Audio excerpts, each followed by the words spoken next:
Bueno, voy a estar improvisando porque no estaba preparado, surgió de una conversación. Pero voy a empezar exponiendo la teoría de la distribución normal probabilística que todos conocemos, aplicada a las calificaciones, como estas se desarrollan en general en los sistemas educativos, en la mayor parte del mundo y en México. Pero en México con una particularidad interpretativa muy curiosa que distorsiona nuestra interpretación del rendimiento.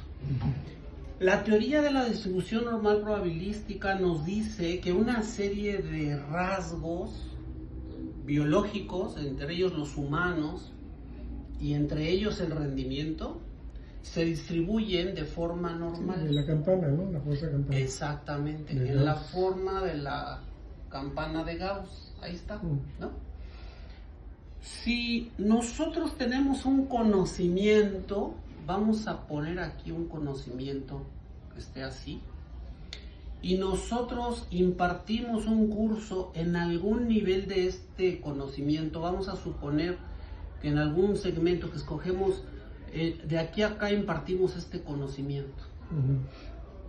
O sea, de aquí a acá. Sí, o sea, ese conocimiento tiene un antecedente elemental y tiene un conocimiento más profundo. Claro, y entonces puede ser que aquí lo demos a nivel primaria, secundaria, prepa, biología, por ejemplo, universidad, ¿no? Biología, cualquier cosa. Lo que ya sería cómico sería en estadística. Y ahorita verá por qué. Pues maestría, posgrado, y va aumentando el conocimiento, pero es ese continuo.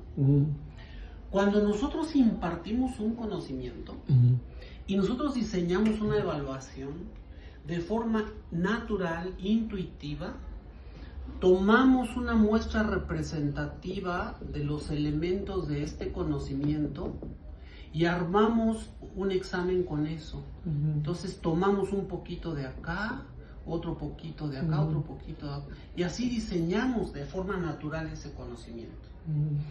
Y luego lo medimos con una escala que va de 0 a 10 en principio, y que luego de manera absurda la reducimos de 5 a 10. Que es la probatoria. Que es la probatoria, bueno, la probatoria es de 6, pero nosotros calificamos de 5. Y entonces un primer error, de acuerdo con el sistema numérico decimal, es que redondeamos todo lo que sucede abajo y que hay mucha información ahí de cómo está el alumnado y lo metemos con 5 como mínima y de ahí para adelante. Primer error, bueno, no es el más grave, pero sí es bastante grave. Luego vamos a ver cómo se distribuye este conocimiento aquí. Lo que nos dice la teoría es que, bueno, aquí tenemos la media. ¿Qué tendríamos entre 0 y 10? La calificación teórica, pues sería un 5, ¿no? Nosotros entonces conocemos la curva y la curva nos dice que menos una desviación estándar va a tener el 34% de los casos, aquí se van a acomodar. Y en más una desviación estándar vamos a tener otro 34% de los casos. En la segunda desviación estándar vamos a tener un 14% y en la tercera vamos a tener, y de ahí para adelante, un 2%. Bueno, en realidad ya con eso completamos. Vamos a verlo para el lado negativo, acá también tenemos un 14%. Y en la siguiente desviación tenemos un 2% de las personas por la distribución de las puntuaciones que obtienen. Cuando nosotros vemos que en la calificación de 5.9,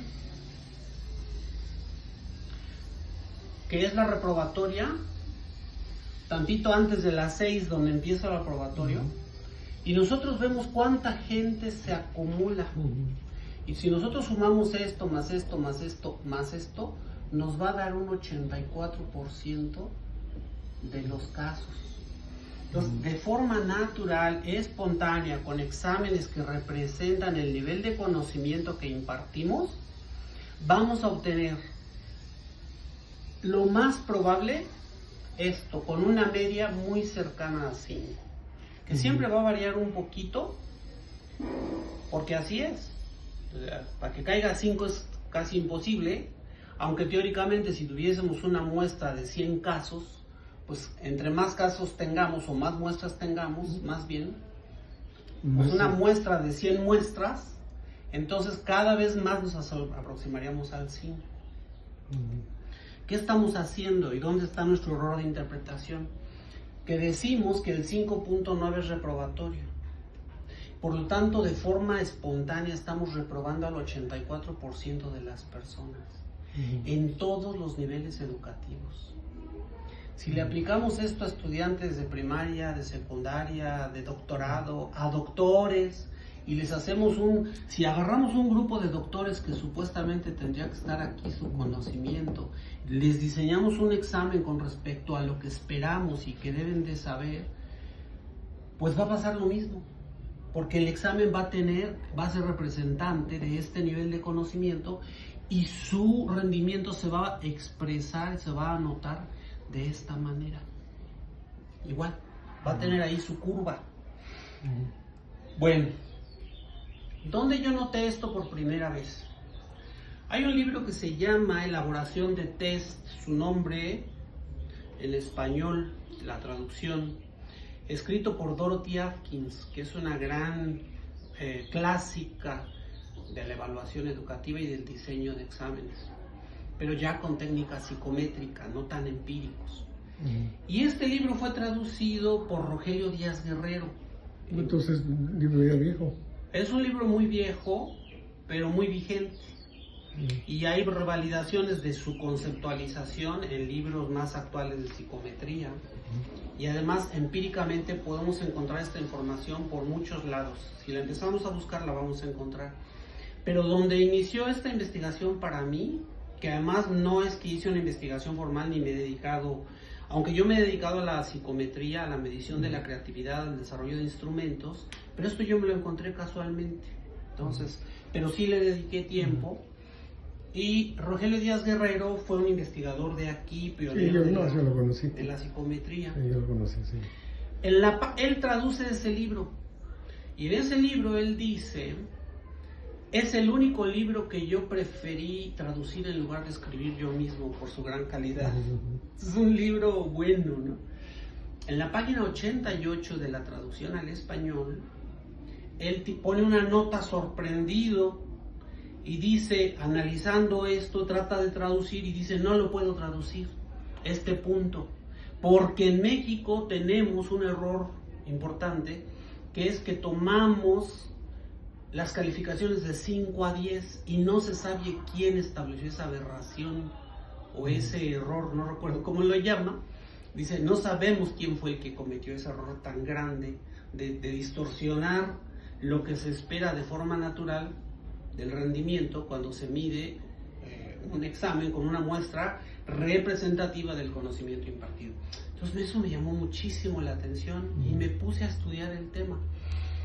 Posteriormente me encontré un artículo que hablaba de un libro del que era el director del Instituto Nacional de Evaluación Educativa, Gilberto Guevara Niebla. Y este artículo en la revista Nexos, que traigo la liga para consultarlo, se dice algo así, el título se llama México, pero con signos de interrogación. País de reprobados, ¿no? México, un país de reprobados. Y entonces él ellos diseñaron una aplicación general, la más grande que se había hecho hasta entonces, y obtuvieron esta distribución. Y en lugar de interpretarla como lo tendría que interpretar la psicometría, o sea, analizar esto y entender qué significado puede tener, lo interpretan ellos como que es un país de reprobados y que es un problema del sistema educativo. Gravísimo, porque entonces el profesorado se desanima, dice, ¿por qué obtengo calificaciones tan bajas? ¿Por qué mis alumnos? ¿Por qué mi enseñanza no es tan eficiente? Y el alumnado también. Y empieza un proceso de distorsión de las calificaciones para facilitar los exámenes o para agregar puntos, para recorrer la media a un 8 que sería el aceptable en México y esperar que se dé una distribución normal de 5 a 8, lo cual es una aberración psicométrica, matemática y estadística. Bueno, después yo me puse a buscar distribuciones de calificaciones y hubo un examen que le aplicaron a todo el profesorado de México. Salió la misma distribución, tantito arriba del 5, pero la media era el 5. Después me puse a buscar las calificaciones de los exámenes que le hacen al alumnado en Estados Unidos a los 13 años cuando terminan la educación básica, y no son muestras, sino son parámetros, o sea, todo el alumnado, la misma distribución. Es decir, y después si vemos en PISA y vemos la comparativa de los países se diferencian, pero se diferencian siempre en torno del 5, o sea, los más altos sacan 5.8, los más bajos 4.6, y ahí se distribuyen Finlandia, México, Estados Unidos, Francia, etc.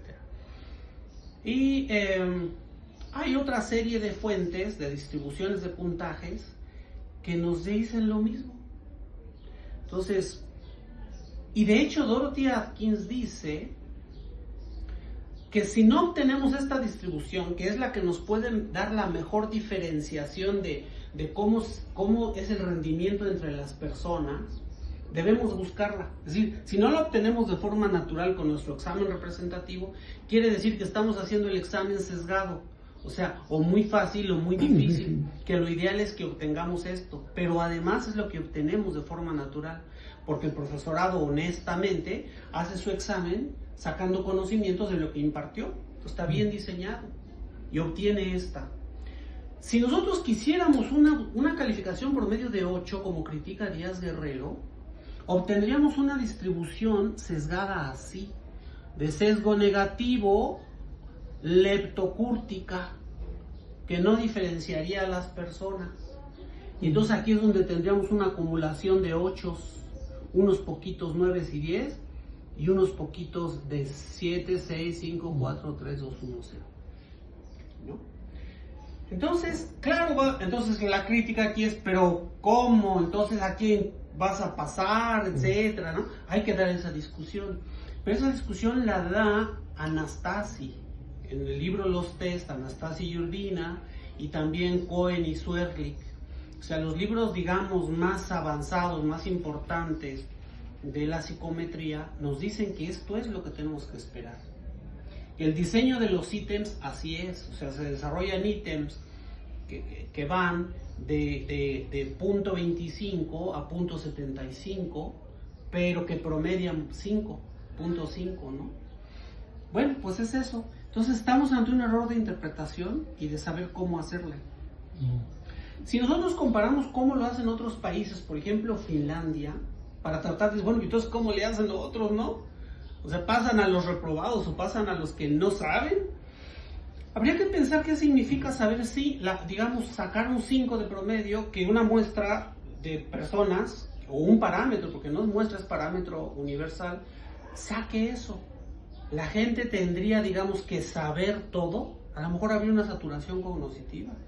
A lo mejor hay una serie de competencias a la hora de resolver tareas que implican, bueno, yo sé X cantidad de cosas y la otra las voy sacando de bibliotecas o de recursos digitales ahora, ¿no? En la actualidad. Es decir, hay que tratar de entender qué es lo que está pasando, pero psicométricamente así es. E indudablemente la interpretación que estamos haciendo es una interpretación negativa y errónea. O sea, si el entendido dice que de manera natural la gente tendría que sacarse 5. Claro, la mayoría. en promedio. En promedio 5 sería como. Que en nuestro caso eso significaría que esté reprobada. El 84% los reprobaríamos con nuestra interpretación de reprobar de 5.9 para abajo.